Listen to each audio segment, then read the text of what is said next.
उदासीन अति रही गुसाई, उदासीन अति, हर समय मंत्राकार वृत्ति ना। हाँ क्या है वो सामने वाला बोलने के लिए हिम्मत रखे।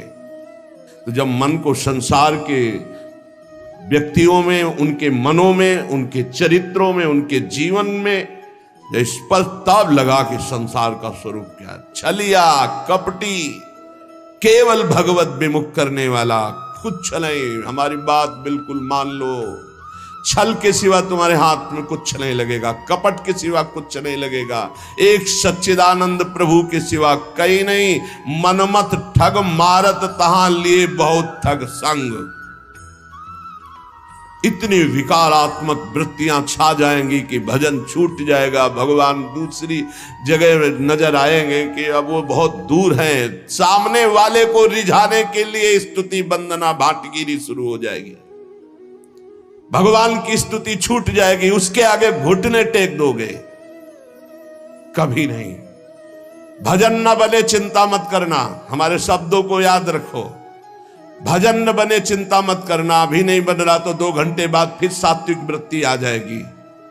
लेकिन कभी विषयी पुरुषों का संग नहीं, कभी विषय सेवन नहीं, कभी नीच वृत्ति का संग नहीं। न नीच वृत्ति का, गंदी बात आ रही, आराम से चद्दर तान के सो जाओ, घंटा 2 घंटा में वृत्ति बदल जाएगी। मिलने की जरूरत नहीं, बताने की जरूरत नहीं किसी से, किसी भी तरह की उस गंदी वृत्ति की हरकत नहीं, अपने आप ठीक हो जाएगा। उबने की जरूरत नहीं है। काम आ गया क्रोध, क्या है? राधा राधा राधा, एकांत शांत, उसके अनुसार झांक ताक छूना बोलना देखना, मिट्टी में मिल जाओगे। घुटने टेक दोगे और गुलामी स्वीकार कर लोगे। रात दिन डरोगे, रात दिन डरोगे। एक साधारण जीव तुम्हें गुलाम बना लेगा। जब हमारे इन वचनों के खिलाफ तुम चलोगे तो यही शब्द याद रख लेना, यही शब्द तुम्हें जीवन में अनुभव कराएगा कि हम तुम्हें क्या बोल रहे थे। चाहे जितने विद्वान हो, चाहे जितने ज्ञानी हो, चाहे जितने बलवान हो, एक साधारण जीव घुटने टेकवा देगा तुम्हें और अपने अधीन रखेगा। इसलिए माया से मुक्त होने के लिए सबसे उदासीन रहो, सबसे उदासीन रहो। एकमात्र मेरे तो गिरधर गोपाल, दूसरो न कोई, ये दिमाग में बैठा लो। प्रभु के सिवा कोई प्यार नहीं करता, सब घुटने टेकवाते हैं। हमारी बात को समझ लेना, सब गुलामी करवाते हैं, कोई मुक्त नहीं करवा सकता। मुक्त कराने वाले श्री हरि हैं। इसलिए रे मन कबहू जाए जिन, भूल विषय बन रंग, मन मत ठग मारत तहां लिए बहुत। जो तुम्हारे आगे हाथ जोड़ रहे हैं, तुम्हें प्रणाम कर रहे हैं और आज तुम्हें भगवान कह रहे हैं, वही तुम्हारा उपहास करेंगे, वही तुम्हें नीचा दिखा देंगे। इसलिए ये अनुभव की सीख, अनुभव शब्द को समझो। जैसे भगवान शिव कह रहे हैं, उमा कहो मैं अनुभव अपना, सत हरि भजन जगत सब सपना। तो उन्हीं महापुरुषों के भगवत स्वरूपों के अनुभव के आधार पर कह रहा हूं। भगवान के सिवा तुम्हारा कोई नहीं है जो तुम्हारा हित करे। जो कोई भी तुमसे प्यार का नाटक करेगा, केवल घुटने तुमको अपने सामने टिकवाएगा, बस, और कुछ नहीं। अरे किसी की ताकत है तुम भगवान के मार्ग के पथि को तुमसे आंख मिला सके, पर तुम गलत हो जाओगे तो तुम्हारी ताकत नहीं कि तुम उससे आंख मिला के बात कर सको। अगर गृहस्थ में हो तो एक व्रत पत्नी का केवल लेकर अपने धर्म पूर्वक कमाई से उदर पोषण करते हुए, भगवान नाम जप करते हुए, अगर वैराग्य के मार्ग में हो तो गर्दन कटा लेना, लेकिन विषयों की तरफ झुकना मत, नहीं तो बहुत आग है। संत महापुरुषों के वचन सुने जाते हैं, उन्हीं वचनों में इतना पावर होता है कि वो निकाल देते हैं। हमारे वचन ये हृदय से जो निकल रहे हैं, इनको पकड़ लो। मस्त पड़े रहोगे तो भगवत प्राप्ति का ठेका, पड़े रहोगे तो भगवत प्राप्ति का ठेका। झुकना मत विषयों की तरफ। अभी भजन नहीं हो रहा तो 1 घंटे बाद होगा। हिया फिरे स्वारा था, अपने भजन गए फिरे बाह। जैसे बट वृक्ष की छाया में धूप नहीं लग सकती, ऐसे विशाल गुरु कृपा पात्र को माया की धूप नहीं लग सकती। लेकिन तुमने छाया छोड़ दिया तो माया पकड़ लेगी। अगर पड़े रहोगे वृंदावन में जो कमाऊं कछुक भजन नहीं होए, रज तो उड़ी लागे तने पीवे। ये धाम का भजन हो रहा है। और देश के बसती घटत भजन की बात, वृंदावन में स्वार्थ हो उलट भजन होए जात। और देश के बसती अधिक भजन जो होए, यही समतो पूजत नहीं, वृंदावन रहे सोए। पड़ा रहे व्यास भरोसे कुंवर के, सोवत पांव पसार, पर अनर्थ कर्म ना करे, किसी से मित्रता ना करे। शरीर स्वस्थ हो तो किसी से पानी ना ले। हमारी बात पकड़ लेना अगर पकड़ पा रहे हो। शेर और शेर को सियार बनने में देर नहीं लगती, माया बड़े बड़े शेरों को। जो दूसरों से सेवा लेना स्वभाव बना लिया, फंसेगा, मारा जाएगा, बहुत बुरी तरह बंधेगा। अगर कढ़िल कर पानी ले लेते हो तो मांगना मत, कढ़िल के चले जाना, पानी ले लेना, दूसरे के हाथ से पानी मत पीना। हमारी सीख कागज में लिख ले साधक, जब तक अगर घसीट कर पानी लेने की ताकत है तो स्वयं ले लेना, किसी से आश्रय मत रखना कि पानी दे दो। अगर आश्रय रखा तो मारे जाओगे, बहुत बुरी तरह फंसा लेगा आश्रय अन्य। और भगवद आश्रित है, प्यासे है तो वो मुंह में आके खुद पानी पिला जाएंगे। जैसे बालक की चिंता मां को होती है, ऐसे योगक्षेमम वहां में हम करो में हम नहीं कहा, काम मैं स्वयं वहन करता हूं। तो विश्वास करो उसका, कहीं न कहीं साधक से चूक हो जाती है। जब साधक अपने कर्तव्य लायक होता है, फिर वो बादशाही, सेवा स्वीकार करना, दान पुण्य स्वीकार करना, ये प्रपंच स्वीकार करना, बहुत ही ये नारकी गति की तरफ इशारा है। अपने को स्वामी मानना, दूसरों को सेवक मानना, मतलब पतन के गर्त की तरफ आपके कदम बढ़ चुके। जब अपने को नीच समझना, अधम समझना, तृण से भी हीन समझना, दूसरों को भगवत स्वरूप मानना, किंचन मात्र कोई इच्छा वासना नहीं, दूसरों की सेवा करना, ना कि दूसरों से सेवा करवाने का भाव रखना, वो परम पद की तरफ जा रहा है। बिल्कुल सीधी भाषा में हम आपको परम पद और नरक की मार्ग की बात बता रहे हैं। ध्रुवदास जी कह रहे, जब लगी मन छाड़त नहीं, सब बातन को लोभ, तब लगी ही उपजत नहीं, जुगल प्रेम की गोभ। जब लग मन सब बातों का लोभ नहीं छाड़ देता, तब तक उसके हृदय में प्रियालाल के प्रेम का अंकुरण नहीं होता है। ये जीवन कैसे कटेगा, ऐसी व्यवस्था वैसी व्यवस्था है। अरे वो बोल रहे हैं सर्वलोक महेश्वर योगक्षेमम वहाम्यहम, तुम्हें पता नहीं? योगक्षेम का वहन करने के लिए जब तुम्हारे इष्ट देव कह रहे हैं, जिन्होंने अनंत ब्रह्मांडों का सृजन एक पलक झपकते कर दिया, तुम्हें विश्वास नहीं हो रहा? कोई धनी मानी पदाधिकारी कह दे, तुम्हें विश्वास हो जाएगा। भगवान गीता जी में कह रहे, तुम्हारा केवल कर्तव्य मेरा चिंतन करो, योगक्षेम का वहन तो मैं करूंगा। विश्वास नहीं, जीव की यही दुर्दशा है। ऐ मन सब बातों का लोभ छोड़ दे। हे, जानती हो जीवन मुक्तता क्या है? न इससे संबंध रखना, न इसके भरण पोषण की चिंता करना, न किसी से संबंध रखना, एकमात्र अपने स्वरूप में या भगवान में स्थित है। उस महापुरुष के लिए क्या दुर्लभ है? कुछ नहीं, ऐसे भगवत प्राप्ति, ऐसे बस समझ बिगड़ गई, चिपकाव भोगों में हो गया। बस यही हमारा बंधन है, जो जानबूझकर हम बंधे हुए हैं। जानबूझकर जन्म जन्मांतरों से हम अपने स्वरूप को भूल करके देह भाव में ऐसे बंध गए, ऐसी दुर्दशा हो रही कि भगवान भी पराये लग रहे हैं, भगवान भी पराये लग रहे हैं।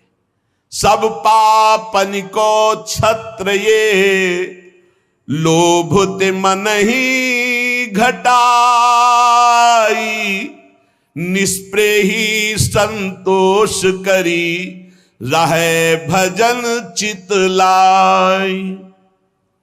सब पापों का बाप क्या है? लोभ। इस लोभ से यदि मन हटा ले, लोभ पास जेहि गल न बंधाया, जिसने लोभ रूपी फांसी में अपना गला नहीं बंधाया, सोनर तुम समान रघुराया। वो मनुष्य शरीर में साक्षात भगवान है, जिसने लोभ रूपी फांसी में अपना गला नहीं बंधाया।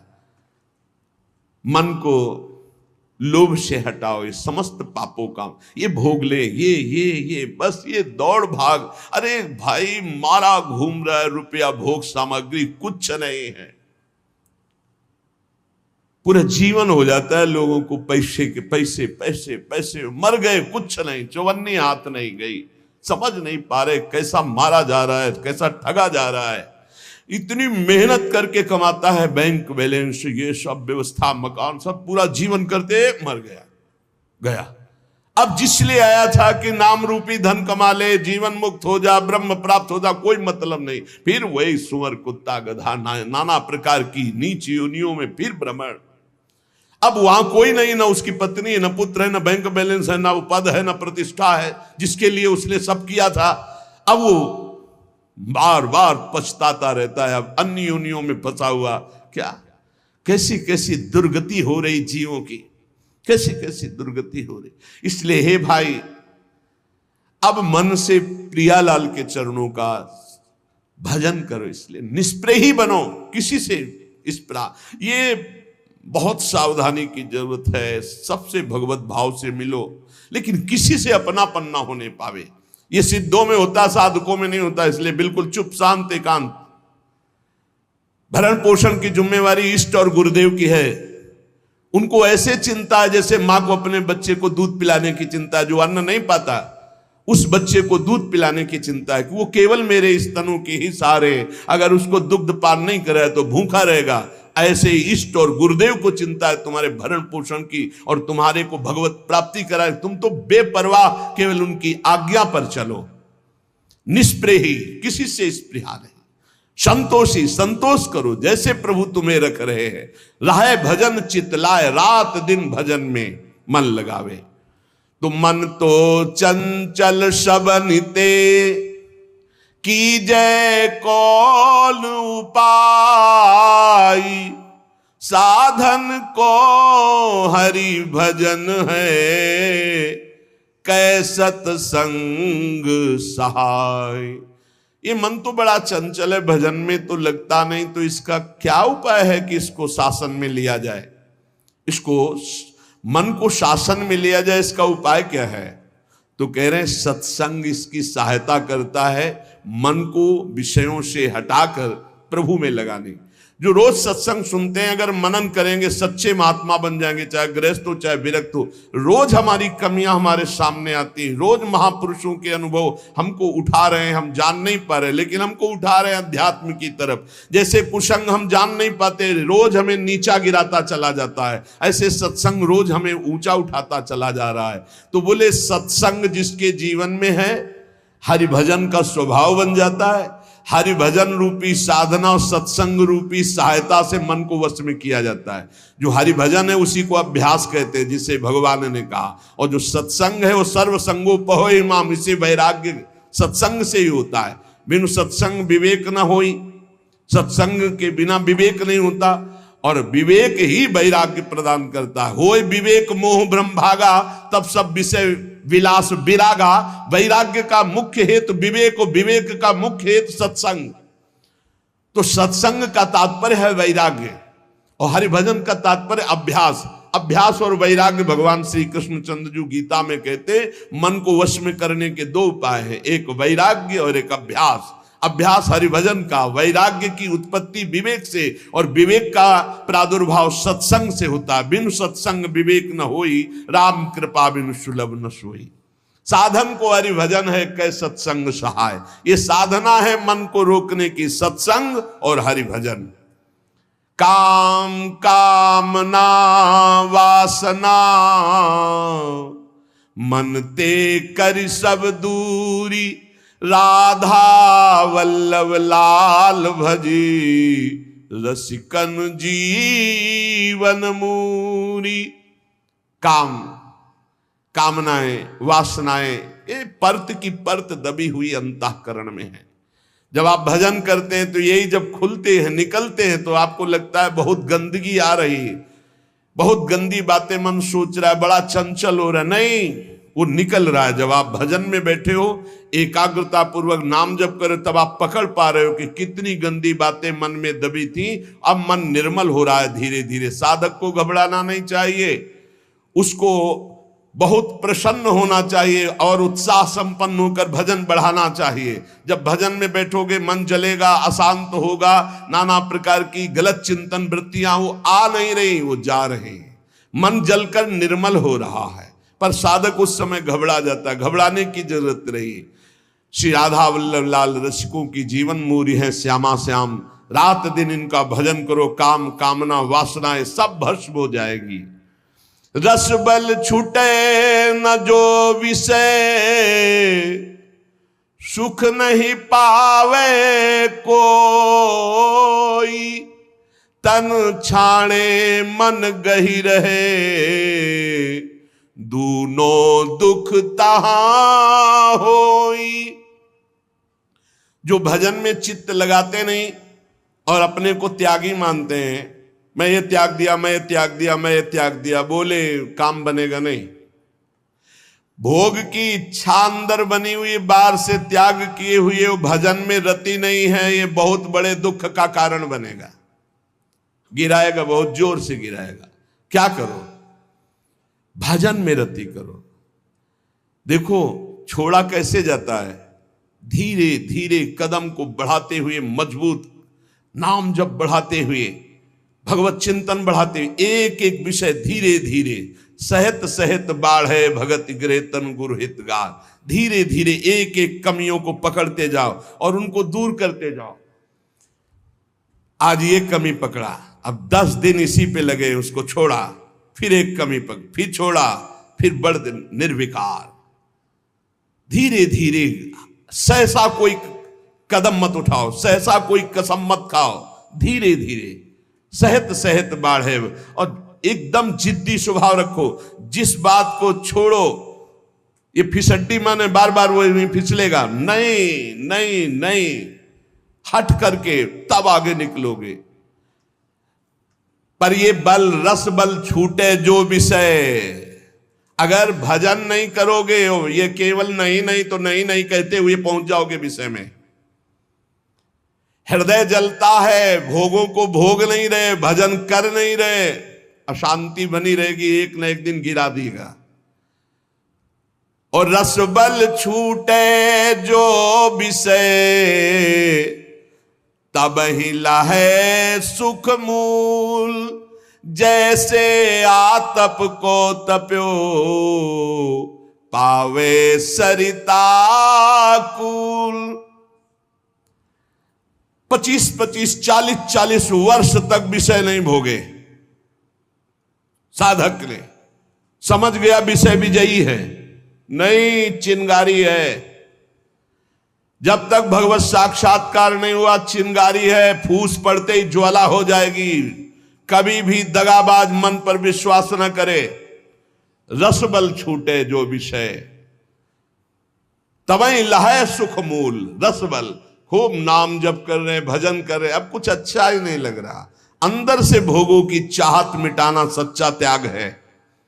बाहर से भोगों का त्याग कर दिया, अंदर से भजन नहीं हो रहा तो कितने दिन टिक पाओगे? एक दिन मुंह भरा गिर जाओगे, पक्का लिख लो। और भजन बल से रसबल जब छूटेगा विषय, तो फिर जैसे कोई बमन नहीं खाना चाहता, ऐसे घृणा हो जाएगी भोगों से। ब्रह्मादिक के भोग सब, या मृत्यु लोक या देवलोक की तो बात जाने दो, ब्रह्मादिक के भोग सब विषम लागत ताई, नारायण ब्रज चंद की लगन लगी है जाई। जैसे कोई धूप का तपा हुआ शीतल गंगा जी की धारा में खड़ा हो जाए, ऐसे ही संसार से, कामाग्नि क्रोधाग्नि से जलता हुआ जीव जब भगवदानंद में डूबता है, तो उसका मन फिर निज सुख बिन मन होई कि थीरा। भगवत सुख मिले बिना किसी का मन चंचलता त्याग सकता है। इसलिए भगवत सुख की तरफ दृष्टि करो, त्याग अपने आप होता जाएगा। कदम बढ़ाओ प्रभु की तरफ, छूटता जाएगा विषय। और विषय छोड़ने की तरफ दृष्टि रखोगे तो भजन छूट जाएगा, फिर विषय नहीं छोड़ पाओगे। इसलिए हम कहते हैं छोड़ने की तरफ नहीं, पकड़ने की तरफ बढ़ो। राधा राधा राधा राधा राधा, अपने आप छूटता चला जाएगा। अच्छा ही नहीं लगेगा। रसबल छूटे जो विषय। जब भगवदानंद की अनुभूति होती है तो ये सब ऐसे दिखाई देते हैं जैसे स्वप्न। स्वप्न कैसा? बढ़िया सुखद स्वप्न, जब जगे तो हंसी आ जाएगी। बहुत दुखद स्वप्न, जब जगे तो हंसी आ जाए। न दुख न सुख, ये कैसा नाटक माया का। ऐसे ही जे ही जाने जग जाए हेराई, जागे जथा स्वप्न भ्रम जाई। जिस परमात्मा तत्व का बोध होने पर यह संसार स्वप्नवत प्रतीत होता है, इसका कोई अस्तित्व नहीं रहता। एकमात्र भगवान, एकमात्र प्रभु।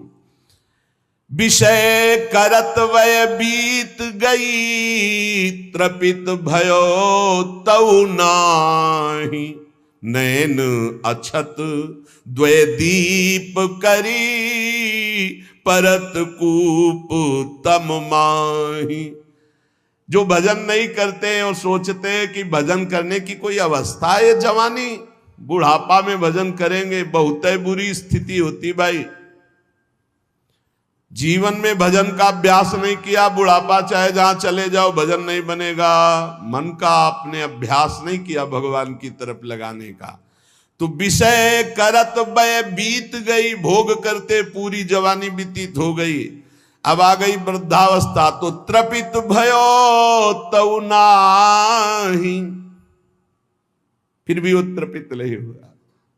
त्रपित भयो तऊ नाही, विषय करत वय बीत गई। बहुत विचित्र दशा होती है वृद्धावस्था में, क्योंकि अब दुर्गति होनी, इसलिए भगवान की कथा, भगवान की वार्ता सुहाई नहीं देती।